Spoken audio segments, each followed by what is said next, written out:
السلام علیکم ورحمۃ اللہ وبرکاتہ۔ الحمد للہ وکفى والصلاة والسلام على سید الرسل وخاتم الانبیاء وعلى آلہ وصحبہ نجوم الہدى،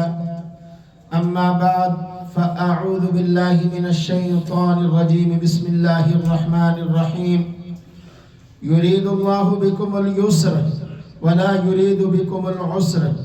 ولتكملوا العدة ولتكبروا الله على ما هداكم ولعلكم تشكرون۔ صدق اللہ مولانا العظیم۔ محبت سے درود پاک پڑھ لیجئے۔ اللهم صل على محمد وعلى آل محمد كما صليت على إبراهيم وعلى آل إبراهيم إنك حميد مجيد۔ اللهم بارك على محمد وعلى آل محمد كما باركت على إبراهيم وعلى آل إبراهيم إنك حميد مجيد۔ برادران اسلام، آج ہم سب ماہ رمضان المبارک کے فضائل و اعمال سے سبکدوش ہونے کے بعد اللہ کے حضور میں سجدہ شکر ادا کرنے کے لیے جمع ہوئے ہیں۔ اللہ کرے عید کا چاند ہمارے لیے، ملک و قوم کے لیے اور دنیا بھر کے مسلمانوں کے لیے عافیت اور امن و سکون کا چاند ہو۔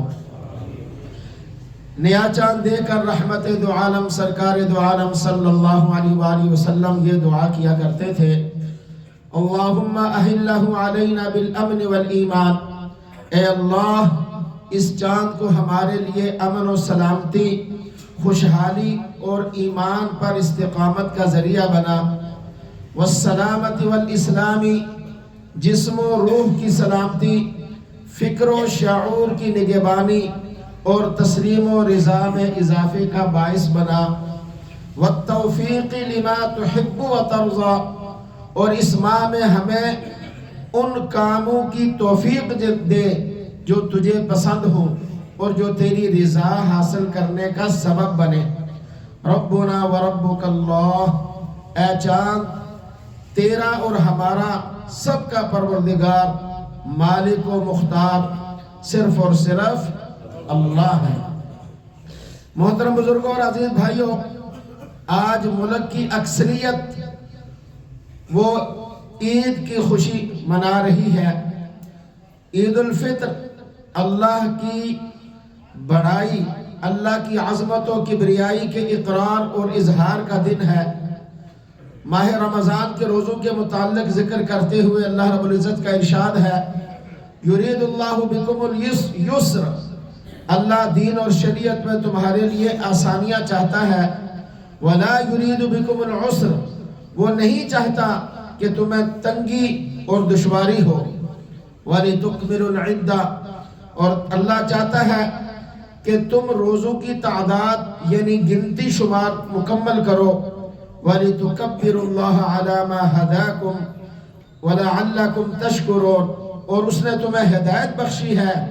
اس پر اس کی بڑائی بیان کرو اور اس کا شکر ادا کرو۔ محبوب کریم صلی اللہ علیہ وآلہ وسلم کی عادت مبارکہ عید کے دن یہ تھی کہ یخرج یوم الفطر فیکبر حتی یأتی المصلی، نبی پاک صلی اللہ علیہ وسلم عید الفطر کے دن گھر سے نکلتے اور مسجد کی طرف، عیدگاہ کی طرف تشریف لاتے، وحتی یقضی الصلاة فاذا قضیت الصلاة قطع التکبیر، حضور عید کے دن نکلتے تو تکبیرات کہتے یہاں تک کہ عیدگاہ تک میں پہنچ جاتے، اور نماز ہو جاتی، جب نماز ہو جاتی تو وہ تکبیرات کہنا ختم کر دیتے۔ اور یہ تکبیرات اللہ کی بڑائی کو بیان کرنے کا ایک اعلان ہے، ایک ترانہ ہے، اللہ اکبر، اللہ سب سے بڑا ہے، اللہ اکبر۔ یہ حقیقت ہے کہ بڑائی کے لائق صرف اور صرف اللہ کی ذات ہے، لا الہ الا ہو، معبود برحق، غالب و مقتدر اعلی، حاکم حقیقی اور اختیار کلی کا مالک، اس کے سوا کوئی نہیں۔ واللہ اکبر وللہ الحمد، اور اللہ کہ اللہ بڑا ہے اور اسی کے لیے ہے تمام تر تعریفات۔ یہ ایسا ترانہ ہے جو عیدگاہ کی طرف آتے ہوئے بھی ہماری زبانوں پر جاری رہے اور واپسی گھر جاتے ہوئے بھی ہماری زبانوں پر جاری رہے۔ یاد رکھیے اللہ اکبر کا دور کبھی ختم نہ ہونے والا دور ہے۔ سائنسی ایجادات اور نظریات جتنی ترقی کریں گی اللہ اکبر کی صداقت اتنی ہی نمایاں ہوتی چلی جائے گی۔ میرے بھائیوں، رسول اللہ صلی اللہ علیہ وسلم جب عید الفطر کے دن اپنے گھر سے نکلتے تو کھجوریں کھا لیا کرتے تھے، طاق عدد میں 3، 5، 7، 9 جتنی بھی آپ کھا سکے آسانی کے ساتھ، اور یہ مسنون عمل ہے۔ سیدنا جابر رضی اللہ تعالیٰ عنہ فرماتے ہیں کہ رسول پاک صلی اللہ علیہ وسلم عیدگاہ کی طرف آتے ہوئے ایک راستے سے آتے تھے اور واپسی دوسرے راستے سے گھر کی طرف جایا کرتے تھے۔ عید الفطر اہل ایمان کے لیے بخشش کا دن ہے، چنانچہ نبی پاک صلی اللہ علیہ وسلم نے فرمایا اذا کان یوم الفطر وقفت الملائکۃ علی ابواب الطرق، عید کے روز راستوں میں اور گلیوں کے سروں میں فرشتے کھڑے ہوتے ہیں، فنادوا اور آواز لگاتے ہیں اغدوا یا معشر المسلمین الی رب کریم، اے مسلمانوں صبح صبح رب کریم کے حضور چلو، یمن بالخیر ثم یثیب علیہ الجزیل، جو تم پر خیر برسا کر تمہارے اوپر احسان کرنا چاہتا ہے، تمہارے اوپر مہربانی کرنا چاہتا ہے اور لامحدود اجر و ثواب سے تمہیں نوازنا چاہتا ہے۔ لقد امرتم بقیام اللیل فقمتم، اس نے تمہیں حکم دیا تھا کہ اے میرے بندو تراویح پڑھنا اور تہجد کی نماز پڑھنا، تم نے اس کے حکم کو پورا کرتے ہوئے تراویح بھی پڑھی، تہجد کی نماز بھی پڑھی۔ وَأُمِرْتُمْ بِصِيَامِ النَّهَارِ فَصُمْتُمْ، اس نے تمہیں حکم دیا تھا کہ دن بھر روزہ رکھنا، تم نے اس کے حکم کو پورا کرتے ہوئے دن بھر روزہ رکھا۔ وَأَطَعْتُمْ رَبُّكُمْ، یوں تم نے اپنے رب کی اطاعت کی، حکم ربانی کی اطاعت اور فرما برداری کا مظاہرہ کیا۔ فَأَقْبِضُوا جَوَائِزَكُمْ، اب آگے بڑھو اور اس حکم اور فرما برداری کی وجہ سے اپنے انعامات دو، اپنے انعامات حاصل کرو۔ فَإِذَا صَلُّوا نَادَى مُنَادٍ، جب لوگ عید پڑھ کر واپس گھر کی طرف جاتے ہیں پھر ایک پکارنے والا آواز دیتا ہے أَلَا إِنَّ رَبَّكُمْ قَدْ غَفَرَ لَكُمْ، لوگوں سن لو تمہارے رب نے تمہیں بخش دیا ہے، تمہارے رب نے تمہیں معاف کر دیا ہے۔ فَارْجِعُوا رَاشِدِينَ إِلَىٰ رِحَالِكُمْ، جاؤ اپنے گھروں کو اس حال میں کہ تم کامیاب اور ہدایت پانے والے ہیں۔ فَارْجِعُوا فَمَا فَهُوَ يَوْمُ الْجَائِزَةِ، آج کا دن تقسیم انعامات کا دن ہے، پرائز ڈسٹریبیوشن کا دن ہے، لہذا تم گناہوں کی بخشش کے ساتھ خوشی کے ساتھ اپنے گھروں کو لوٹو۔ حضرات محترم، آج اہل ایمان وسیع پیمانے پر عیدگاہوں میں اکٹھے ہو کر مسلم اتحاد اور ملی یکجہتی کا مظاہرہ کرتے ہیں، نفرتیں مٹاتے ہیں، قربتوں کا اظہار کرتے ہیں، عیدیاں تقسیم ہوتی ہیں، تحفے تحائف ایک دوسرے کو دیے جاتے ہیں، مبارکبادیں دی جاتی ہیں اور اللہ کے حکم کی بجا آوری میں محبتیں بانٹی جاتی ہیں۔ اور یہ مسلمان کا آپس میں ایسا کرنا یہ اس کی ملی یکجہتی کا ایک مظاہرہ ہے اور اللہ یہی چاہتا ہے۔ چنانچہ ارشاد باری تعالیٰ ہے والمؤمنون والمؤمنات بعضهم اولیاء بعض، ایمان والے ایک دوسرے کے رفیق ہیں، بلکہ ایک جگہ فرمایا والذین کفروا بعضهم اولیاء بعض، کافر ایک دوسرے کے دوست ہیں، ایک دوسرے کے مددگار ہیں، رفیق ہیں۔ الا تفعلوه تکن فتنۃ فی الارض وفساد کبیر، مسلمانوں اگر تم بھی ایک نہ ہوں گے، اگر تم بھی یکجہتی کا اظہار نہیں کرو گے، تم بھی آپس میں ایک دوسرے کے رفیق نہیں بنو گے، ایک دوسرے کے دوست اور مددگار نہیں بنو گے، تو پھر دنیا کے اندر بہت بڑا فساد اور فتنہ پھیلے گا۔ آج مسلمان نے اس آیت کو بھلا کر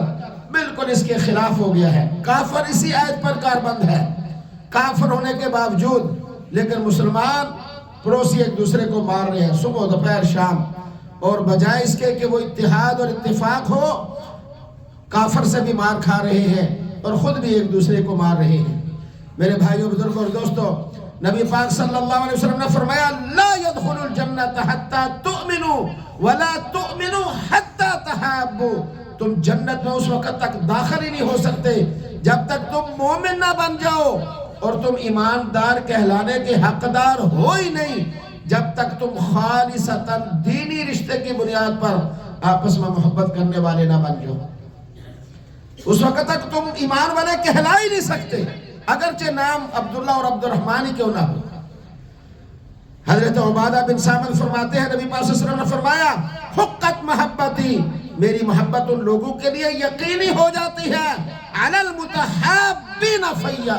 جو میری وجہ سے ایک دوسرے سے محبت کرتے ہیں، جو دینی اعتبار سے ایک دوسرے سے محبت کرتے ہیں، جو مسلمان ہونے کی حیثیت سے ایک دوسرے سے کہ دل کے اندر ان کی محبت اور فرد پیار ہوتا ہے۔ فرمایا میری محبت ان لوگوں کے لیے یقینی ہو جاتی ہے جو میرے ارشاد کی پیروی کی خاطر ایک دوسرے سے ملتے جلتے ہیں،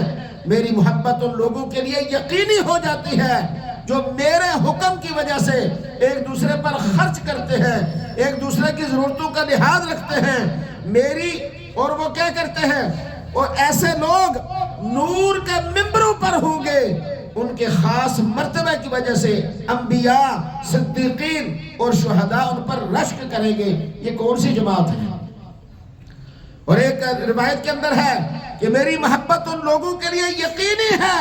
جو میری وجہ سے ایک دوسرے سے رابطے رکھتے ہیں، میل جول رکھتے ہیں، ایک دوسرے کو ملنے آتے جاتے ہیں۔ اور ایک روایت میں ہے کہ میری محبت ان لوگوں کے لیے یقینی ہے جو میری وجہ سے ایک دوسرے کے ساتھ بیٹھتے اٹھتے ہیں، اسلام کی خاطر، دین کی خاطر، ایمان کے ناطے سے ایک دوسرے کے ساتھ بیٹھتے اٹھتے ہیں۔ اور فرمایا کہ میری محبت ان لوگوں کے لیے یقینی ہے جو میری خاطر ایک دوسرے سے تعلق رکھتے ہیں، واسطہ رکھتے ہیں، میل جول رکھتے ہیں۔ میرے بھائیوں، نبی پاک صلی اللہ علیہ وسلم نے فرمایا کہ حضور صلی اللہ علیہ وسلم نے فرمایا کہ جس نے کسی بیمار کی عیادت کی یا اللہ کی رضا کے لیے اپنے کسی بھائی کو ملنے گیا تو اس عیادت اور ملنے کے پر ایک آواز دینے والا آواز دیتا ہے کہ اے شخص مبارک ہو تم کو، جنت مبارک ہو تم کو، تم نے اپنا ٹھکانہ جنت کے اندر بنا لیا ہے، مریض کی عیادت کی وجہ سے اور اپنے مسلمان بھائی کی ملاقات کی وجہ سے۔ کتنی بڑی سعادت ہے اور معمولی کام ہے۔ اسی طرح نبی پاک صلی اللہ علیہ وسلم نے فرمایا کہ جب مومن دوسرے مومن کو ملتا ہے، معانقہ کرتا ہے، آپس کے اندر ہاتھ ملاتا ہے، تو جب وہ آپس میں ہاتھ ملاتے ہیں تو ان دونوں کے گناہ ایسے جڑتے ہیں جیسے خزاں میں پتے درختوں سے جڑتے ہیں۔ عید الفطر اہل اسلام کے لیے خوشی کا عالمی دن ہے۔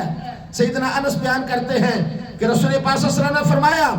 کہ میں مدینہ منورہ میں آیا تو اہل مدینہ زمانہ جاہلیت میں 2 دن خوشی کے مناتے تھے، لیکن اب کے بعد فرمایا کہ میرا تمہارے پاس آنے کے بعد ان تہواروں کے بدلے میں اللہ نے تمہیں 2 بہترین دن خوشی کے عطا فرمائے ہیں، عید الفطر اور عید قربان۔ سیدنا ابو بکر صدیق رضی اللہ تعالیٰ عنہ بیان کرتے ہیں کہ نبی پاک صلی اللہ علیہ وسلم کے پاس جب کوئی ایسا معاملہ آتا کہ جو خوشی کا باعث بنتا تو نبی پاک صلی اللہ علیہ وسلم خوشی کو اس انداز سے مناتے تھے کہ اللہ کے حضور سر پر سجود ہو جاتے، اللہ کے حضور سجدے میں گر جاتے۔ مسلمان کی خوشی اور غمی کا طریقہ نبی پاک صلی اللہ علیہ وسلم کی سنت کے اندر ہے،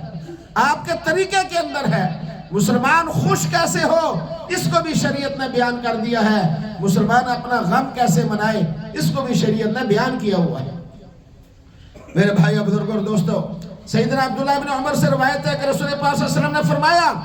اللہ کے ہاں تمام اعمال سے زیادہ پسندیدہ عمل وہ خوشی ہے جو تم کسی دوسرے مسلمان کو عطا کرو، کہ تمہارا کوئی ایسا عمل جو کسی دوسرے مسلمان کی خوشی کا باعث بنے، یہ اللہ کے ہاں بڑا پسندیدہ ہے۔ سیدنا ابو ذر غفاری رضی اللہ عنہ بیان کرتے ہیں کہ رسول پاک صلی اللہ علیہ وآلہ وسلم نے فرمایا نیکی کے کسی کام کو بھی حقیر نہ جانو، اگرچہ وہ اتنی نیکی ہو کہ تم کسی مسلمان بھائی کو مسکراہٹ کے ساتھ ملو، خندہ پیشانی کے ساتھ،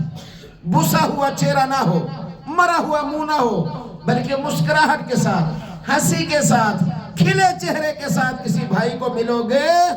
تو یہ بھی اللہ کے ہاں بڑا پسندیدہ، اور یہ صدقہ اسے کہا نبی پاک صلی اللہ علیہ وسلم نے۔ دوسری روایت میں ہے کہ تمہارا اپنے بھائی کے سامنے مسکرانا تمہیں صدقے کے برابر اجر عطا فرمائے گا۔ اسی طرح میرے بھائیوں، رسول پاک صلی اللہ علیہ وسلم کے دور میں صحابہ اکرام عید کے دن ایسا اہتمام کیا کرتے تھے کہ جس میں خوشی ہو، چنانچہ کھیل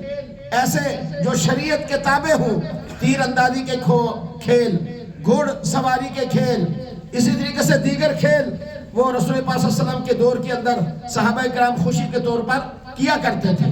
اور خود رسول اکرم صلی اللہ علیہ وآلہ وسلم اور ام عائشہ صدیقہ رضی اللہ تعالیٰ عنہ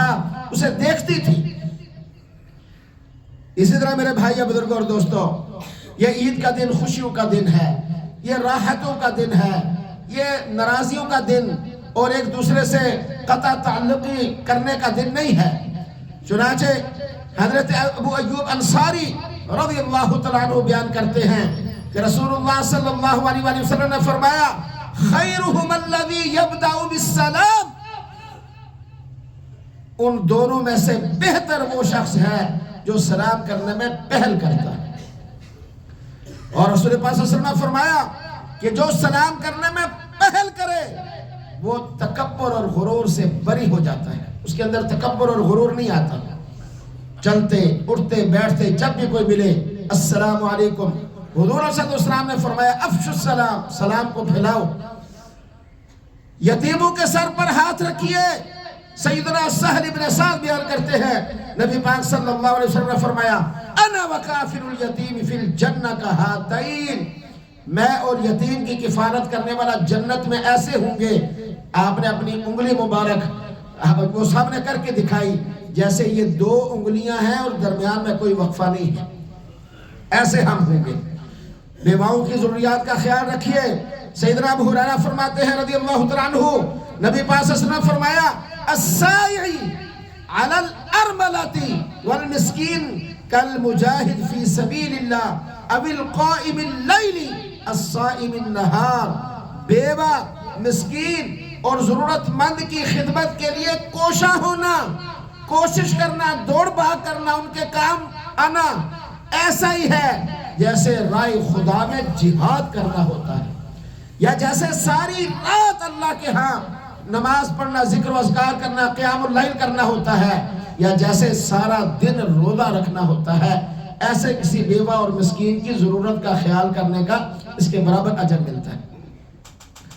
میرے بھائی بزرگوں اور دوستو، مریضوں کی تیمارداری کیجئے۔ سیدنا علی بیان کرتے ہیں رضی اللہ تعالیٰ عنہ کہ نبی پاک صلی اللہ علیہ وسلم نے فرمایا جب کوئی شخص اپنے مسلمان بھائی کی عیادت کے لیے آتا ہے تو وہ بیٹھ جانے تک جنت کے چنیدہ پھلوں میں چلتا آتا ہے، جب تک وہ بیٹھ نہ جائے وہاں، اور جب وہ بیٹھ جاتا ہے تو رحمت خدا بندی اس پر سایہ فگن ہو جاتی ہے۔ پھر اگر وہ صبح کے وقت کسی مریض کی عیادت کے لیے جائے تو شام تک فرشتے 70,000 فرشتے اس کے حق میں دعائیں کرتے ہیں، اور اگر وہ شام کو جائے صبح تک 70,000 فرشتے اس کے لیے رحمت کی، اللہ سے رحمت کی نزول کی دعائیں کرتے ہیں۔ لیکن اس کے لیے پریشانی اور مصیبت نہیں بننا، بلکہ اس کے لیے راحت کا سبب بننا ہے، اس کے لیے آرام اور سکون کا سبب بننا ہے کہ گھر میں بھی جانا ہے تو اس کے حالات دیکھ کر اتنی دیر بیٹھنا ہے جتنا وہ برداشت کر سکے۔ اسی طریقے سے میرے بھائی بزرگوں اور دوستوں، حضور علیہ السلام نے فرمایا کہ جس بھی مسلمان کو کوئی تکلیف پہنچتی ہے تو اللہ اس کے گناہوں کو اس طرح جھاڑ دیتا ہے جس طرح درخت کے پتے جھڑتے ہیں۔ سیدہ عائشہ صدیقہ رضی اللہ تعالیٰ عنہ فرماتی ہیں کہ حضور علیہ السلام نے فرمایا کہ اللہ کے ہاں سب سے پسندیدہ عمل وہ ہے جو ہمیشہ کیا جائے، اگرچہ وہ تھوڑا ہی کیوں نہ ہمیشہ کی ہو اس میں۔ اسی طریقے سے میرے بھائی بزرگوں اور دوستوں، دوسروں کے ساتھ خیر خواہی کا جذبہ ہونا چاہیے، دوسروں کی بہتری کی نیت ہونی چاہیے، دوسروں پر مہربانی کرنے کی جو ہے نا وہ انسان کے اندر ہونا چاہیے کہ میں اس کے ساتھ بہتری اور خیر خواہی ہی کروں ہمیشہ۔ حدیث قدسی ہے، حدیث قدسی سیدنا ابو ہریرہ رضی اللہ عنہ فرماتے ہیں کہ رسول پاک صلی اللہ علیہ وسلم کا فرمان ہے ان اللہ عز و جل یقول یوم القیامہ، کہ بے شک اللہ تبارک و تعالیٰ قیامت کے دن بندے اپنے کچھ خاص بندے ہوں گے، ان سے یوں فرمائے گا یا ابن آدم مرضت فلم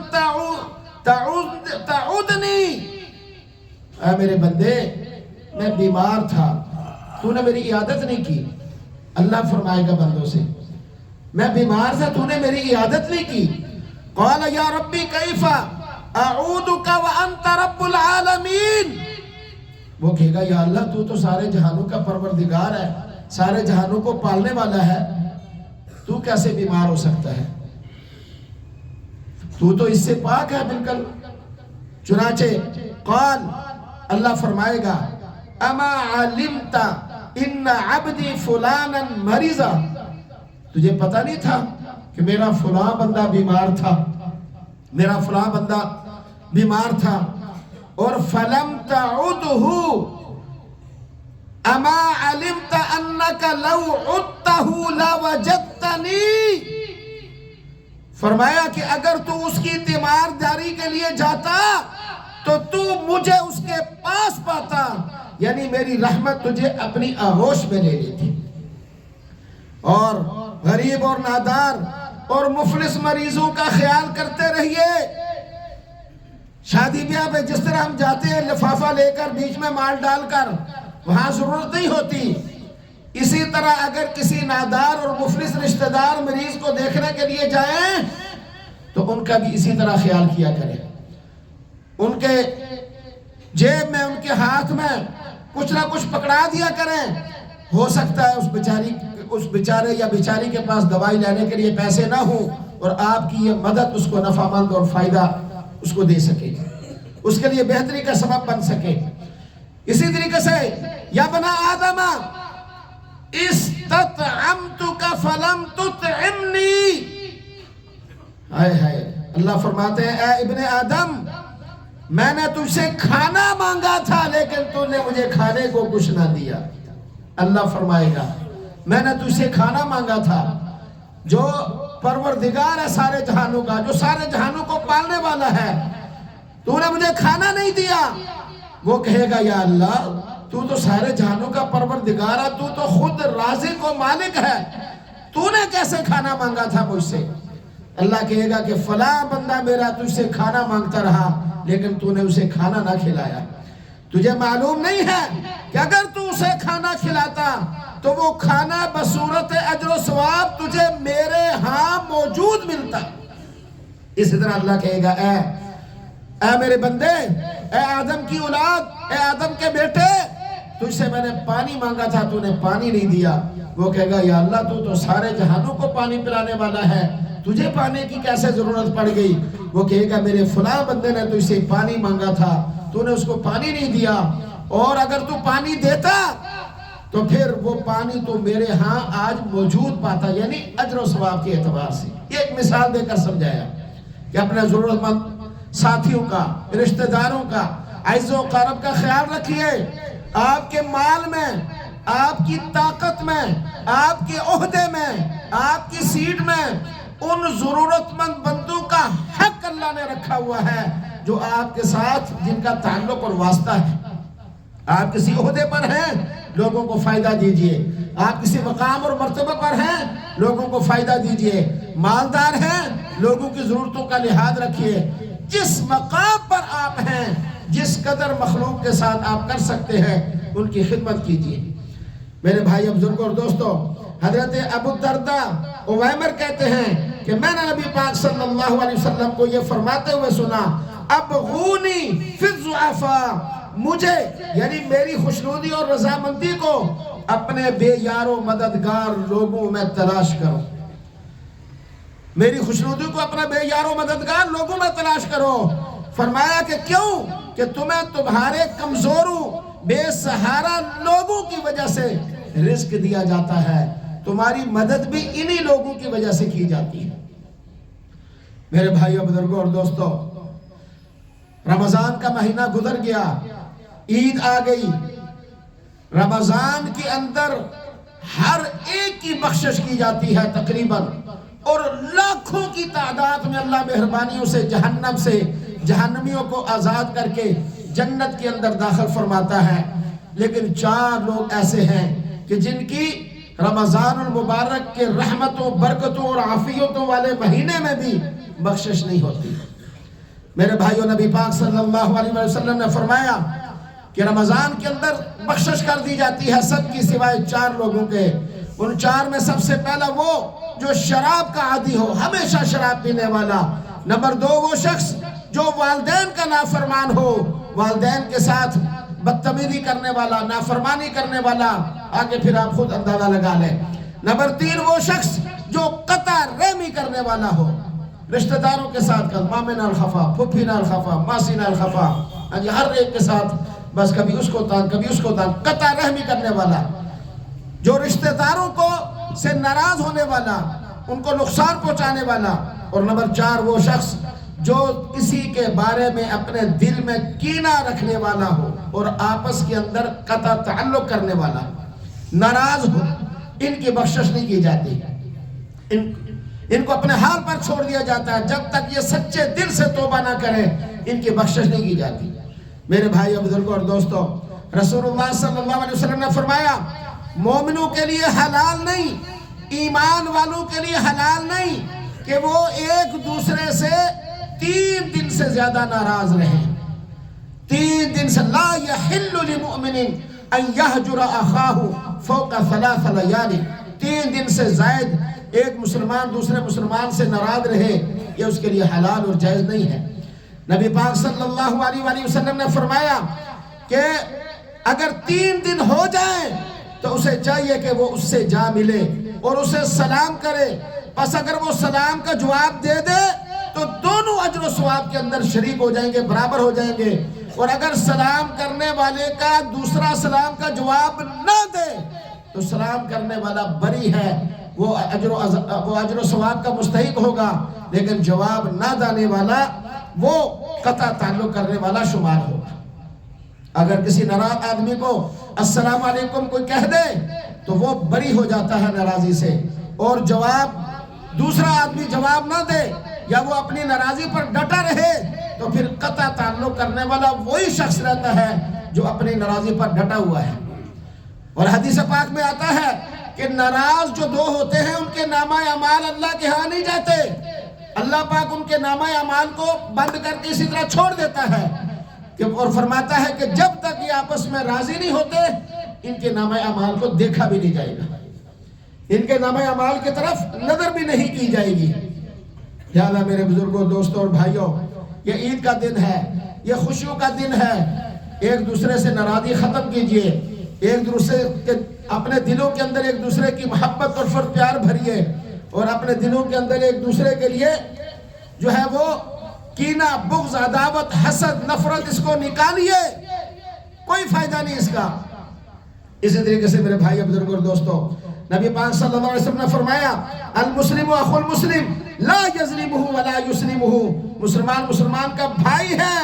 جو اسے بے یار و مددگار نہیں چھوڑتا اور نہ ہی اس پر ظلم کرتا ہے۔ وہ نبی پاک صلی اللہ علیہ وسلم نے فرمایا کہ مشکل کے وقت جو شخص اپنے بھائی کی مدد کرے گا، اس کا لحاظ رکھے گا، اللہ تبارک و تعالیٰ اس کی مدد اس دن کرے گا جس دن اس کے سوا کوئی اور مدد کرنے والا نہیں ہوگا۔ اللہ سے دعا ہے کہ جو کہا سنا اللہ اس پر کامل عمل کی توفیق نصیب فرمائے۔ یتیموں، بیواؤں، اسیران کی رہائی اور ان کے رفاع عامہ کے لیے ایک ادارہ ہے الرحمت ٹرسٹ، وہ چندے وغیرہ کے لیے باہر مسجد میں آئے ہیں، مسجد کے باہر کھڑے ہیں۔ جو حضرات بھی ان کے ساتھ تعاون کرنا چاہیں دل کھول کر تعاون کریں، قابل اعتبار ساتھی ہیں، اللہ پاک اس پر آپ کو انشاءاللہ اجر دے گا۔ صفحہ سیدھی کر لیں، تیزی کے ساتھ صفحہ بنائیں، صفحہ سیدھی فرما لیں۔ جب تک صفحہ سیدھی نہیں ہوتی تب تک آپ سن لیں کہ 2 رکعت نماز عید مع 6 زائد تکبیرات کے، اور یہ دل کے